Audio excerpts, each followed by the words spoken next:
So hello guys, आज हम पढ़ने जा रहे हैं क्लास 11th फिजिक्स की बुक 1 का last chapter which is gravitation.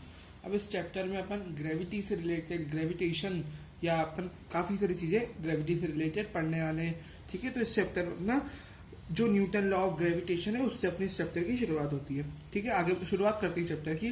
सबसे पहले बेसिक जो न्यूटन का लॉ ऑफ ग्रेविटेशन है वो जो अपन ने छोटी क्लास में पढ़ा है वो क्या कहता है कि भाई अगर दो बॉडीज हैं तो वो एक दूसरे को हमेशा अट्रैक्ट ही करती है अगर उन दोनों के बीच में कुछ डिस्टेंस ऑफ सेपरेशन है, मतलब उनके बीच में कोई डिस्टेंस है आर डिस्टेंस, और लाइन ऑफ जो ज्वाइन कर रही हो एक इमेजिनरी लाइन, उस पर दोनों एक दूसरे को अट्रैक्ट करते हैं। तो यही न्यूटन लॉ ऑफ ग्रेविटेशन कहता है कि two bodies attract each other, एक दूसरे को अट्रैक्ट करती है ये। ठीक है, और वो किस फोर्स से करती है, वो फोर्स को लिखा जाता है एफ जी, यानी एफ ग्रेविटेशनल को लिखा जाता है Gm1m2 अपॉन आर स्क्वायर, यानी G which is universal gravitational constant multiply by product of the two bodies, दोनों बॉडीज के मतलब टू बॉडीज के मास का प्रोडक्ट अपॉन उनके बीच के डिस्टेंस का स्क्वायर। तो हमेशा ये इन्वर्सली प्रोपोर्शनल होता है डिस्टेंस के स्क्वायर की, डायरेक्टली प्रोपोर्शनल होता है मासेस के प्रोडक्ट के, ये फोर्स। और G अपना यूनिवर्सल ग्रेविटेशनल कांस्टेंट है ना, यूनिवर्सल है ना, उसकी वैल्यू कभी भी चेंज नहीं होती है ना। प्रॉपर्टीज होती है कुछ इसकी, ये जो ग्रेविटेशनल फोर्स है ये लाइन जॉइनिंग टू मासेस पे एक्ट करता है। देखो लाइन पे एक्ट कर रहा है। नेचर अट्रैक्टिव नेचर का होता है। ठीक है, कंजर्वेटिव फोर्स होता है। कंजर्वेटिव फोर्स जो अपने पढ़ा था, कंजर्वेटिव और नॉन कंजर्वेटिव। कंजर्वेटिव वो नहीं होते जिनका जो फोर्स के द्वारा वर्क डन है वो पाथ पे डिपेंड नहीं करता, तो मतलब वही वाली बात है जो होती है। कंजर्वेटिव फोर्स होता है and independent of medium, medium पे डिपेंड नहीं करता। कोई भी मीडियम हो ये फोर्स तो लगेगा ही लगेगा भाई, पानी में डाल दो कहीं पे भी ले जाओ, बाकी gravitational force between two bodies काम करता ही करता है। यहाँ पे जी के बारे में जानते हैं, कैपिटल जी के बारे में, जिसका डायमेंशनल फॉर्मूला होता है m-1 L3T-2। इसकी एसआई यूनिट होती है न्यूटन मीटर स्क्वायर पर केजी स्क्वायर।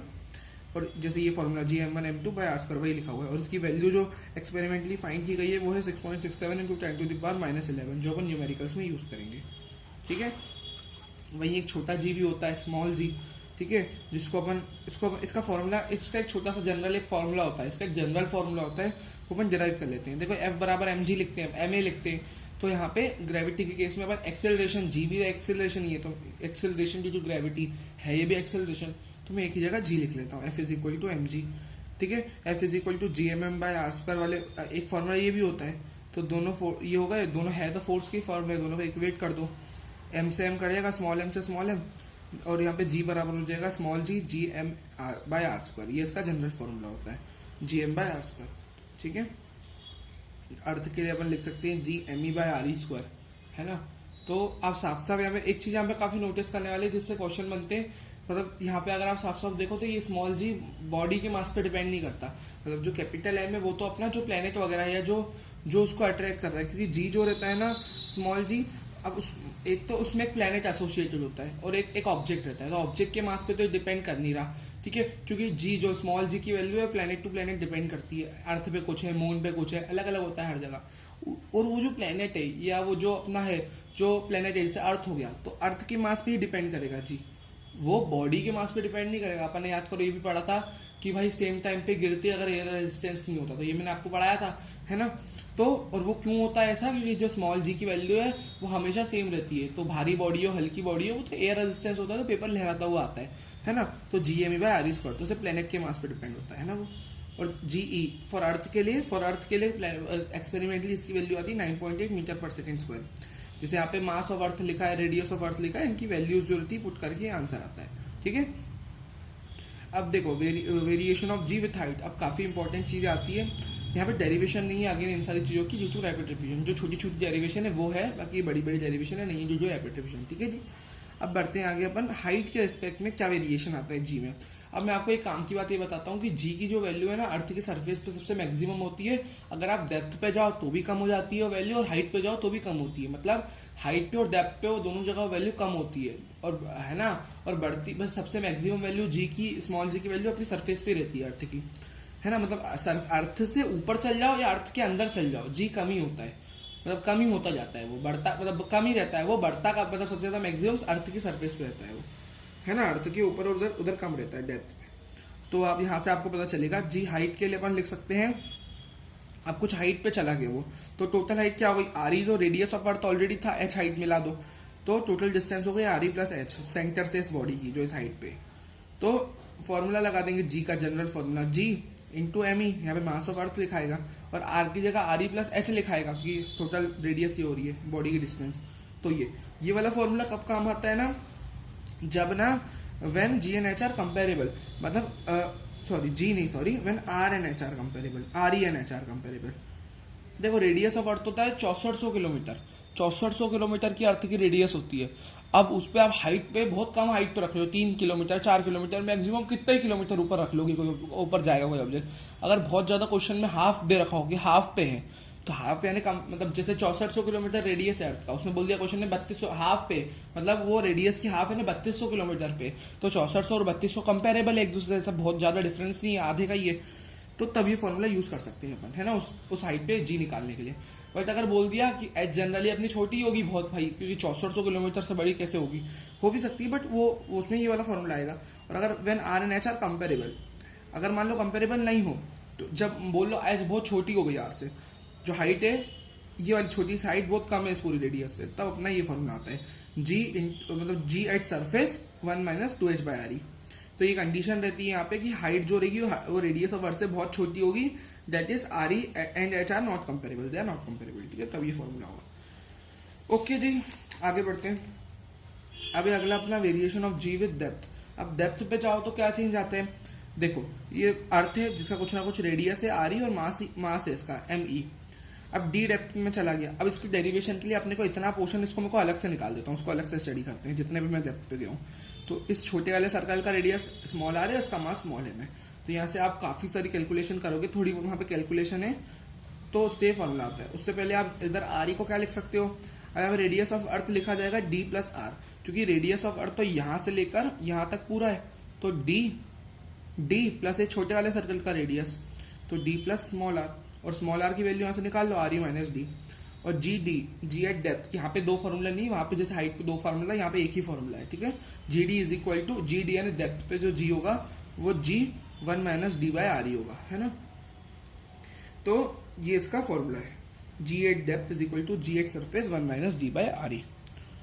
मतलब जी यानी नॉर्मल वाला जो जी है वो अपना जो अपना सरफेस पे रहता है नॉर्मल, और डेप्थ पे तो अलग हो जाते हैं और हाइट पे, है ना। अब एक ये दो तो हो गई। अब आगे एक केस ये भी रहता है variation of ji due to earth rotation. अब अर्थ रोटेट भी होती है, उसके रोटेशन के कारण भी जी पे फर्क आता है, जो एक्सेलरेशन ड्यू टू ग्रेविटी है ना। बाकी हाइट और डेप्थ में मैंने आपको बताया कम ही होता है जी। बाकी यहाँ पे क्या रहता है, जी इफेक्टिव लिखा जाता है G minus R E omega square cos square theta. अब यहाँ पे ओमेगा वगैरह ये सारी चीजें तो आना लाजमी है, क्योंकि अर्थ की रोटेशन बात कर रहे हैं, रोटेशन है अर्थ तो कुछ एंगुलर वेलोसिटी होगी, तो ओमेगा वगैरह एंगल वगैरह रिजॉल्व करके, मतलब जो काफी जो भी कैलकुलेशन करी होगी उसके कारण ये जी इफेक्टिव लिखा जाता है ना। अब यहाँ पे अपन वही जो अपन हर बार केसेस यूज करते हैं, एक तो आप थीटा 0 रख दो, क्योंकि कॉस थीटा की मैक्सिमम वैल्यू 0 पे होगी, कॉस 0 डिग्री मैक्सिमम होगा विच इज 1, यहाँ पे 1 रख दो, तो G minus R E omega square. और पता है इक्वेटर पे जो एंगल होता है ना वो 0 डिग्री होता है। इक्वेटर देखो मैं आपको बताता हूँ इक्वेटर और पोल क्या होते हैं। ये अर्थ है, ये पोल वाली लोकेशन होती है ना, और ये इक्वेटर वाली लोकेशन होती है, ठीक है। ये इक्वेटर वाली लोकेशन रहती है ये वाली, और ये पोल वाली लोकेशन होती है ना। तो इक्वेटर पे थीटा 0 डिग्री होता है और पोल पे 90 डिग्री बोला जाता है, ठीक है। तो यहाँ पे कैलकुलेशन नहीं, इसलिए मैं आपको डायरेक्ट बता रहा हूँ थीटा बराबर 0 डिग्री, मतलब यहाँ पे अपन कैलकुलेशन नहीं कर रहे, मैं डायरेक्ट आपको बता रहा हूँ। थीटा अगर आप 0 रख दो, यार ये तो आप दिमाग से भी अपन सोच सकते हैं, थीटा अगर 0 हो गया तो कॉस 0 1 होता है, तो G minus R E omega square, और थीटा बराबर 90 हो गया तो जी इफेक्टिव जी के बराबर हो जाएगा, क्योंकि पूरा 0 हो जाएगा ये, तो जी के बराबर हो जाएगा, है ना। मतलब इससे ये पता चलता है कि पोल पे जी इफेक्टिव जी के बराबर ही होता है, मतलब पोल पे कोई चेंज नहीं आता, पोल है ना ये वाली लोकेशन, है ना। तो इक्वेटर होता है और ये पोल होता है, ये दोनों की बातें हो गई। अब एक चीज ये भी होती है variation of ji due to non sphericity. अब आपको ये भी पता होगा, अपन आगे केपलर के लॉ में पढ़े, खैर वो तो अलग चीज हो गई थोड़ा। एक चीज ये भी अलग हो जाती है कि अर्थ अपना पूरा गोल नहीं होता, अर्थ थोड़ा चपटा रहता है। चपटा मतलब थोड़ा पूरा परफेक्ट स्क्वायर नहीं होगा, नॉन स्फेरिसिटी होती है अर्थ में, यानी पूरा स्क्वायर नहीं रहता, उसके कारण भी चेंज आता है। थोड़ा सा अर्थ अपना इलिप्स टाइप होता है, हल्का सा इलिप्टिकल फॉर्म होता है अर्थ का, इलिप्टिकल शेप होता है। अब इलिप्स की दोनों रेडियस बराबर नहीं होती। अब देखो, अब देख ही सकते हो, ये वाली रेडियस छोटी है, ये वाली बड़ी है। पोल के लिए रेडियस बड़ी है, देखो ना मैंने आपको समझाया, ये वाली इक्वेटर होता है, ये वाली इक्वेटर होती है पोजीशन, ये वाली पोल होती है, मतलब मैंने आपको जो बताया वो आप देख ही रहे हो यहाँ पे, ये इसको इक्वेटर कहते हैं, इसको पोल कहते हैं, ठीक है। अब ये आर ई रेडियस इक्वेटर के लिए तो बड़ी है, पोल की रेडियस छोटी है, साफ साफ आप देख सकते हो। तो अब यहाँ पे जी क्या लिखा जाएगा, जी का जनरल फॉर्मूला यूज करो, G M by are square. तो G M by R, R P, P मतलब जो पोल वाली रेडियस है, आर पी का स्क्वायर। अब आर पी कम है यानी रेडियस का स्क्वायर, ओवरऑल यहाँ पे डिनोमिनेटर छोटा हो गया, डिनोमिनेटर छोटा तो आंसर बड़ा आएगा। इससे ये पता चलता है कि पोल पे रेडियस, पोल पे जी की वैल्यू ज्यादा होती है, और जी इक्वेटर के लिए रेडियस बड़ी है तो डिनोमिनेटर बड़ा, आंसर ओवरऑल छोटा हो गया, तो इक्वेटर पे जी की वैल्यू कम होती है। तो ये चारों केसेस होगा जिसमें जी की अपन ने चेंजेस पढ़ ली, जी पे क्या क्या चेंजेस आते हैं वो पढ़ ली।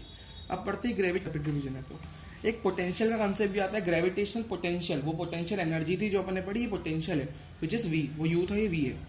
यहाँ पे एक मैं आपको हल्का सा बता देता हूँ, potential due to point mass. Point mass, एक तो एम मास की बॉडी है और एक पॉइंट मास है, तो इनके बीच में क्या पोटेंशियल होगा, potential due to point mass लिखा जाएगा, v is equal to minus G M by r. ये हो गया। अब बढ़ते हैं काफी इंपॉर्टेंट टॉपिक की तरफ, एक और विच इज केपलर्स लॉ। अब केपलर के 3 लॉ थे, वो लॉ पे अपन चलते हैं। 3 लॉ है, पहला लॉ पढ़ते हैं। पहला लॉ सिंपल सा है, देखो स्टेटमेंट यहाँ लिखा हुआ है, ठीक है। यहाँ पे क्या लिखा हुआ है, जो सारे प्लैनेट्स होते हैं ना वो इलिप्टिकल ऑर्बिट्स में रिवॉल्व करते हैं अराउंड सन। मतलब जो उनका घूमने का जो पाथ होता है ना, उसका पाथ का शेप अगर अपन देखें तो इलिप्टिकल होता है, तो वो इलिप्टिकल ऑर्बिट में घूमते हैं with sun present at one of the foci. One of the foci पे अपना सन होता है, यानी यहाँ पे अपने एच डैश एक इमेजिनरी पॉइंट मान लिया और सन लेकिन दूसरे वाले पॉइंट पे, तो 2 फोकाई है, एक फोकाई ये है, एक ये, इस वाले पे सन है अपना, ठीक है। अब मैंने कल आपको ये चीज मैंने जब देखो आपको रोटेशनल में पढ़ा दी थी कि इस जगह पे इसको देखो 2, इसको पेरिलियन बोलते हैं, इसको एफिलियन बोलते हैं, और इस पॉइंट पे वेलोसिटी कम होती है। और ये अपन ने कल रोटेशनल में पढ़ा था। रोटेशनल में क्या पढ़ा था अपन ने कि भाई इस पॉइंट पे डिस्टेंस ज्यादा हो जाती है ना, तो एक्सिस की डिस्टेंस यहाँ पे अगर ज्यादा है, देखो ना, मतलब यहाँ पे तो खैर कम है डिस्टेंस क्योंकि सन से नाप रहे हैं अपन, तो ये तो बहुत छोटी है इसके मुकाबले। अब ये कम छोटी तो मोमेंट ऑफ इनर्शिया कम हो जाता है यहाँ पे, एम आर स्क्वायर, रेडियस कम तो मोमेंट ऑफ इनर्शिया कम तो एंगुलर वेलोसिटी बढ़ जाती है। अपने पढ़ा था तो यहाँ पे वी पी यानी वी एट पेरिफिलियन वेलोसिटी, प्लेनेट यहाँ से अगर रिवॉल्व करेगा इस पोजीशन पे उसकी वेलोसिटी ज्यादा होगी और इस पोजीशन पे कम होगी, डिस्टेंस ज्यादा है, मोमेंट ऑफ इनर्शिया बढ़ जाएगा, एंगुलर वेलोसिटी कम हो जाएगी। तो ये सब अपन कल पढ़ चुके थे और मैंने उसको अप्लाई करके बता दिया। तो एफिलियन पे स्लो होती है वेलोसिटी, है ना। दूसरा है लॉ ऑफ एरियाज, दूसरा लॉ होता है law of areas. Radius vector joining the sun to any planet sweeps out equal areas in equal intervals of time. अब देखो इन्होंने कहा अगर टाइम बराबर है ना तो एरिया स्वीप बराबर होगा। अब मैं उसको फिगर से समझाता हूँ, ज्यादा समझ में आएगा। ये सन है वन ऑफ द फोकाई पे, ये कोई प्लेनेट है जो अपना चक्कर काट रहा है इलिप्टिकल पाथ पे। ये डॉट से मैंने कोई एक प्लेनेट को रिप्रेजेंट कर दिया, डॉट ने ये घूम रहा है, डॉट यानी कोई प्लेनेट घूम रहा है। ये जब इतना यहाँ से लेकर यहाँ तक का एरिया उसने कवर करा A1, घूम घूम के यहाँ पहुंचा, तो यहाँ से लेकर यहाँ तक का एरिया उसने कवर किया A2। टाइम T1 लगाया इतने एरिया को कवर करने के लिए, इतने को T2 लगाया उसने टाइम। उन्होंने कहा अगर ये 2 टाइम बराबर है ना तो एरिया बराबर होगा, मतलब ये T1 और T2 टाइम बराबर तो एरिया दोनों बराबर होंगे। मतलब A1 बाई T1 रेशो जो होगा वो बराबर होगा A2 बाई T2 के, क्योंकि टाइम बराबर है तो मैं दोनों को डिवाइड कर सकता हूँ। मतलब कहने का मतलब मैं इसको डिवाइड कर रहा हूँ A1 by T1 A2 by T2, तो ये बराबर हो जाता है क्योंकि दोनों चीजें बराबर है। डी मतलब ये दोनों बराबर, ये दोनों बराबर, तो ये रेशो बराबर हो जाता है। और D A by D T लिख सकते हैं इसको अपन डी के फॉर्म में। D A by D T का मतलब होता है एरियल वेलोसिटी, तो कहने का मतलब वो यहाँ पे कांस्टेंट रहती है अगर टाइम बराबर है तो एरिया बराबर रहता है, ठीक है। ये था आपका सेकंड लॉ। बढ़ते तीसरे लॉ की तरफ which is law of periods. यहाँ पे हमको ये कहा गया है टाइम पीरियड जो होता है वो टाइम पीरियड का स्क्वायर जो होता है वो डायरेक्टली प्रोपोर्शनल होता है ए के क्यूब पे। ए अपना सेमी मेजर एक्सिस की लेंथ है। यहाँ पे अगर आप देखो the square of the planets time period of revolution which is T square of revolution is directly proportional to the cube of semi major axis length of its orbit। तो semi major axis length orbit की एक semi major और एक semi minor axis होती है, क्योंकि orbit तो elliptical होती है, तो एक सेमी मेजर एक बड़ी वाली होती है मैंने बताया, और एक छोटी वाली होती है, तो उसका क्यूब कर दूं तो वो डायरेक्टली प्रोपोर्शनल होगा विद टी स्क्वायर। और यहाँ पे मैं ऐसा लिखना चाहूँ जैसे ये सन है तो ये ए और टी क्या है तो बना हुआ फिगर, यहाँ पे डायरेक्ट अब ये रेशियो भी लिख सकते हो, T square by A cube का रेशियो कॉन्स्टेंट होता है, ठीक है। क्योंकि एक सेकंड आपको दिख नहीं रहा होगा, सॉरी, यहाँ पे तो मतलब T square is directly proportional to A cube और T square by A cube का रेशियो कांस्टेंट रहता है, ठीक है। जैसे क्वेश्चन में अपने को यूज करना है तो अपन ये भी लिख सकते हैं ना कि भाई ये दोनों डायरेक्टली प्रोपोर्शनल है, तो मतलब ये रेशियो कांस्टेंट है ना। आगे बढ़ते हैं, वो उसके डायरेक्टली प्रोपोर्शनल होता है, t square is directly proportional to A cube, है ना, ये हो गया। अब आगे बढ़ते हैं, t square by A cube is equal to constant. और मेन लॉ ये होता है t square is directly proportional to a cube. ठीक है, आगे बढ़ते हैं। अब बढ़ते हैं सर्कुलर ऑर्बिट्स की तरफ। अब मान लो जो ऑर्बिट है अपनी, अब ऑर्बिट तो अपन बोल रहे हैं इलिप्टिकल ऑर्बिट में रिवॉल्व करते हैं। मान लो लेट कर लो अगर वो सर्कुलर ऑर्बिट हो गई तो क्या हो जाएगा, सारी डिस्टेंस जो पोल इक्वेटर की जो रेडियस में फर्क आ रहा था वो सब बराबर हो जाएगा। तो semi major axis semi minor axis बराबर हो जाएगी। तो प्लेनेट फिर परफॉर्म करेंगे यूसीएम यानी यूनिफॉर्म सर्कुलर मोशन, क्योंकि वो एक सर्कल बन जाएगा, फिर तो इलिप्स तो रहा ही नहीं, वो सर्कल बन गया। तो यूसीएम होगा और वहां पे जो ग्रेविटेशनल फोर्स होगा रिवॉल्व करने के दौरान, जैसे मान लो सन के अराउंड रिवॉल्व हो रहा है, तो जो सन और अर्थ जैसे रिवॉल्व हो रही है, अर्थ सन के अराउंड मान लो सर्कुलर ऑर्बिट है, तो वहां पे क्या होगा, जो उन दोनों के बीच में वो लगेगा ना अट्रैक्टिव फोर्स, जो फोर्स होता है ग्रेविटेशनल फोर्स, वो प्रोवाइड करेगा नेसेसरी सेंट्रीपिटल फोर्स। तो सर्कुलर मोशन के लिए सेंट्रीपिटल फोर्स अपने को एफजी प्रोवाइड करेगा। अगला टॉपिक है अपना ऑर्बिटल वेलोसिटी। ऑर्बिटल वेलोसिटी क्या होता है, वो वेलोसिटी जब ऑर्बिट में रिवॉल्व करने के लिए जो वेलोसिटी होती है। अब यहाँ पे सर्कुलर ऑर्बिट अपन मान के चलते हैं, ठीक है। ए और बी यानी दोनों semi major semi minor axis nearly r के बराबर है ना, दोनों ही बराबर है एक दूसरे के। यहाँ पे जब भी अपन F gravitation is equal to F centripetal, यहाँ से आप पता लगा सकते हो कि अपन सर्कुलर ऑर्बिट लेके चल रहे हैं, क्योंकि अपने सेंट्रीपिटल फोर्स लिया और वो सर्कल में काम होता है बस, है ना। तो सेंट्रीपिटल फोर्स तो सर्कल में ही लग रहा होता है अगर सर्कुलर हो तो अपन ने वो वाली कंडीशन ली। और अपन ग्रेविटेशनल फोर्स लिख सकते हैं GMS m/r²। अब अपन ऑर्बिटल स्पीड के लिए अपन जो बड़ा जो जिसके अराउंड घूम रहा है ना, अपन ने सन को मान लिया तो ms लिख दिया यहाँ पे Gmm, तो पहला ms और दूसरा बॉडी का मास बाय r² जो भी घूम रहा है उसके अराउंड, और mv²/r सेंट्रीपिटल फोर्स, m से m कटा, small m v² is equal to GMS/r, तो मैंने v orbital under GMS/r। General आप GM/r भी कह सकते हो, m जो भी जिसके अराउंड भी रोटेट हो रहा है ना अपनी दूसरी बॉडी, तो ये फिक्स रहती है अपनी ऑर्बिटल वेलोसिटी का फॉर्मूला है ना। अब आगे बढ़ते हैं। Energy for an object in orbit, कोई ऑब्जेक्ट ऑर्बिट के अराउंड मतलब ऑर्बिट में चक्कर लगा रहे हैं तो उसके पास एनर्जीज भी होगी, काइनेटिक एनर्जी होगी क्योंकि वो मोशन कर रहे हैं, तो तब काइनेटिक एनर्जी लिखी जाएगी k is equal to half mv orbital का स्क्वायर। v ऑर्बिटल क्या है, उसका स्क्वायर है तो रूट हट जाएगा, gm/r आ जाएगा, है ना। ठीक है, तो ये हो जाएगा m g capital M into small m by 2r। तो काइनेटिक एनर्जी लिखी जाएगी g capital M into small m by 2r। Potential energy लिखी जाएगी माइनस का, वहीं पे काइनेटिक एनर्जी बता दी मैंने आपको। पोटेंशियल एनर्जी लिखना चाहो तो लिखी जाएगी माइनस का GMM बाई r। और टोटल एनर्जी अगर आप दोनों को सॉल्व कर दो, दोनों को ऐड कर दो, potential plus kinetic, potential negative है काइनेटिक पॉजिटिव में, थोड़ा थोड़ा फर्क भी है, r है 2r है, तो मतलब आप उनको सॉल्व करोगे तो टोटल एनर्जी आपको वहां से मिल जाएगी माइनस का GMM by 2r, which is यहाँ पे नेगेटिव यानी बाउंडेड सिस्टम को वो डिनोट कर रहा है, वही सारी बात है ना। तो वो अपना माइनस का GMM बाई 2r हो जाएगी, एलसीएम वगैरह लेके सॉल्व करेंगे। तो अब सैटेलाइट्स वाले केस पे आ जाते हैं। सैटेलाइट्स देखो दो तरह की होती है, नेचुरल होती है और आर्टिफिशियल होती है। नेचुरल यानी ऐसी सैटेलाइट जो नेचर ने बनाई है, जैसे अब देखो जो चीज जिसके अराउंड घूमती है तो वो उसके लिए एक सैटेलाइट हो गई। मतलब अब सारे प्लैनेट सन के अराउंड रिवॉल्व करते हैं तो सारे प्लैनेट सन के लिए एक सैटेलाइट हो गई, और कैसी, नेचुरल सैटेलाइट, क्योंकि वो नेचुरल है, अपन ने नहीं बनाई, वो होता ही है ना, वो नेचुरल है। एक होती है आर्टिफिशियल, जैसे देखो प्लैनेट जो सारे के सारे प्लैनेट्स होते हैं ना अपने, वो सैटेलाइट से फॉर सन के अराउंड क्योंकि सब घूम रहे हैं। आर्टिफिशियल दो तरह की होती है, एक तो जियो स्टेशनरी होती है, एक पोलर। यहाँ से थ्योरी क्वेश्चन आ सकते हैं, ठीक है, तो सुनना है हमसे। जियो स्टेशनरी और एक पोलर। जियो स्टेशनरी वैसे सैटेलाइट, देखो नाम से क्या लग रहा है, स्टेशनरी यानी something which is at rest, होती नहीं है ये सैटेलाइट, रेस्ट पे ही घूमती रहती है, बट ये खुद की वेलोसिटी देखो जैसे आप गाड़ी से बहुत स्पीड से जा रहे हो, आपके साथ दूसरी गाड़ी आपसे रेस लगा रही है, मान लो लेट कर लो ऐसा हो रहा है, तो दो गाड़ी रेस लगा रही है और मान लो दोनों ही गाड़ी 100 किलोमीटर पर आवर से चल रही है, तो खिड़की से अगर आप देखोगे और दूसरी गाड़ी में मान लो आपका दोस्त बैठा है, तो आप एक दूसरे को देखोगे तो क्या लगेगा आपको, आप लोग साथ साथ में चलोगे क्योंकि दोनों गाड़ियों की वेलोसिटी सेम है, तो ऐसा लगेगा ना कि दोनों रेस्ट पे हैं, क्योंकि दोनों की वो पोजीशन तो चेंज ही नहीं हो रही, क्योंकि आप लोग साथ में चलते दिखोगे, एक दूसरे को देखोगे। तो वही वाली सैटेलाइट उस फंक्शन पे काम करती है। क्या रहता है यहाँ पे, ये खुद की क्या करती है, टाइम पीरियड को ना पूरा अर्थ से मैच कर लेती है। मतलब अर्थ 24 घंटे में एक चक्कर लगाता है अपना, 24 घंटे में एक पूरा चक्कर लगाता है, जिससे अपने दिन और रात होती है। जिससे क्या होता है, जियो स्टेशनरी रेडियस जो होता है, तो यहाँ पे जियो स्टेशनरी रेडियस तो होता है अपना 4.2 into 10⁴ kilometre, which is geostationary radius.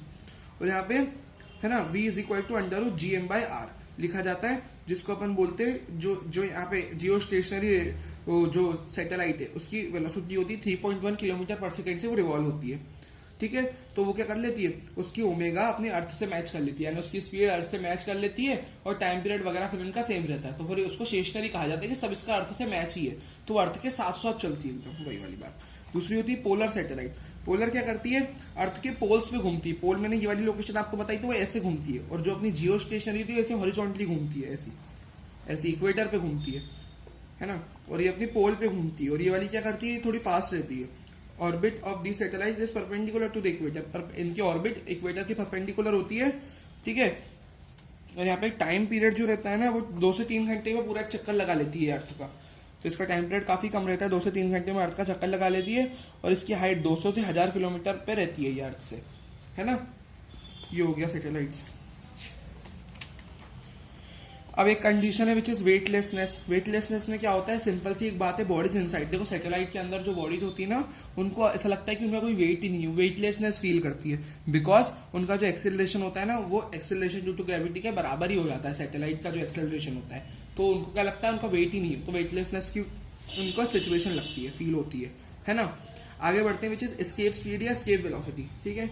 देखो अब मान लो एस्केप स्पीड या एस्केप वेलोसिटी, वो एक मिनिमम स्पीड है, वो मिनिमम वेलोसिटी होती है जिससे मैं किसी ऑब्जेक्ट को फेंकू ना तो वो अर्थ की ग्रेविटेशनल फील्ड से बाहर निकल जाए, मतलब वहां अंदर नहीं आ पाए, मतलब। और वो वेलोसिटी बहुत ज्यादा होती है, तो प्रैक्टिकली आजकल तो पॉसिबल नहीं है ऐसे फेंकना, बट हाँ आज वो उसको अपन निकाल सकते हैं, उसका अपन वो निकालते हैं, अपन ने मैथमेटिकली निकाली है, तो वो अर्थ के लिए होती है 11.2 किलोमीटर पर सेकंड, यानी एक सेकंड में 11.2 किलोमीटर कवर करना, तो इट्स नियरली इम्पॉसिबल, तो अभी के लिए तो ऐसा है। अब टोटल एनर्जी देखो, अब वो कोई जैसे मान लो मैंने 11.2 किलोमीटर पर सेकंड से किसी ऑब्जेक्ट को फेंका, लेट कर लो, तो वो तो अर्थ की ग्रेविटेशनल फील्ड से बाहर निकल गई, अपन ने लेट कर लिया, वो इन्फिनिटी पे पहुंच गई, ठीक है।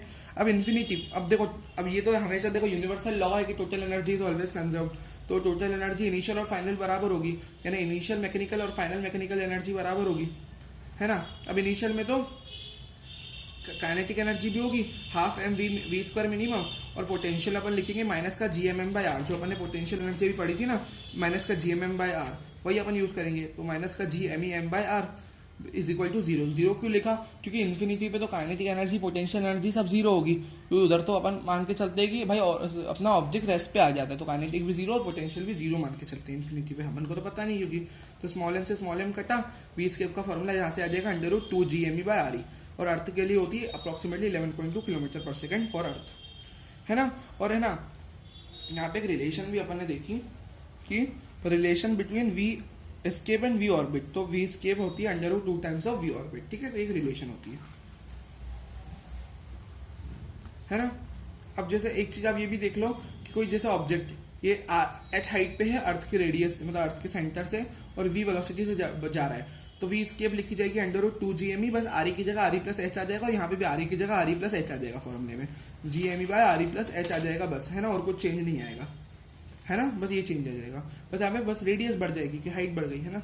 अब लास्ट टॉपिक है चैप्टर का विच इज ट्रेजेक्ट, मतलब यहाँ पे कुछ नहीं हो रहा क्योंकि रेडियस से तो ऊपर ही है, वो अर्थ के सरफेस से ऊपर है, तो बस एच हाइट जुड़ जाएगी, है ना, फॉर्मूले में। अब trajectories for different launching speeds, तो मैंने मान लो लॉन्चिंग स्पीड्स को अलग अलग रख के क्या क्या ट्रेजेक्ट्रीज हमको मिल सकती है, समझ रहे हो, मतलब जैसे ये ऑब्जेक्ट है, उस ऑब्जेक्ट को अपन स्पेस से फेंक रहे हैं, मतलब उसकी क्या क्या ट्रेजेक्ट्रीज अपन करवा सकते हैं। तो अगर मान लो वेलोसिटी 0 है तो फर्स्ट वाला पाथ नॉर्मल फ्री फॉल हो जाएगा, स्ट्रेट लाइन पाथ। अगर मान लो किसी ऑब्जेक्ट को अपन ने v वेलोसिटी जो अपन ने दी वो 0 से तो ज्यादा है लेकिन v ऑर्बिट से कम है, ऑर्बिटल वेलोसिटी से कम है, तब इलिप्स पाथ देखने को मिलेगा, ये 2 नंबर वाला, है ना। अगर मान लो मैंने ऑर्बिटल वेलोसिटी के बराबर दे दी तो वो ऑर्बिट में घूमेगी, और ऑर्बिटल वेलोसिटी में अपन ने क्या कंडीशन ली थी, ऑर्बिटल वेलोसिटी में वो सर्कुलर चक्कर काटेगी, है ना, तो थर्ड वाला सर्कुलर पाथ हो जाएगा, थर्ड वाला जो पाथ है अपना सर्कुलर है ना, ये वाला। फोर्थ वाला अपन ने मान लो वी ऑर्बिट से भी ज्यादा दे दी लेकिन वी स्केप से कम दी है, तब क्या होगा, इलिप्स पाथ मिलेगा, इलिप्स है फोर्थ वाला पाथ, फोर्थ वाला पाथ एक इलिप्स टाइप मिलेगा। अगर मैंने मान लो वी स्केप जितनी वेलोसिटी दे दी तो फिफ्थ वाला पाथ पैराबोला, और मैंने वी स्केप से भी ज्यादा दे दी तो सिक्स्थ वाला पाथ विच इज हाइपरबोला, ये सब अपने को देखने को मिलेगा। तो ये था अपना एक थोड़ा छोटा चैप्टर था ये, तो ये अपना जल्दी से रैपिड रिवीजन इसका खत्म हो गया। तो यही था अपना पूरा chapter which is gravitation, and this is the last chapter of our first book. तो इसी के साथ चैप्टर कंप्लीट होता है। Thank you for watching this video, please do like share and subscribe the channel. Bye bye.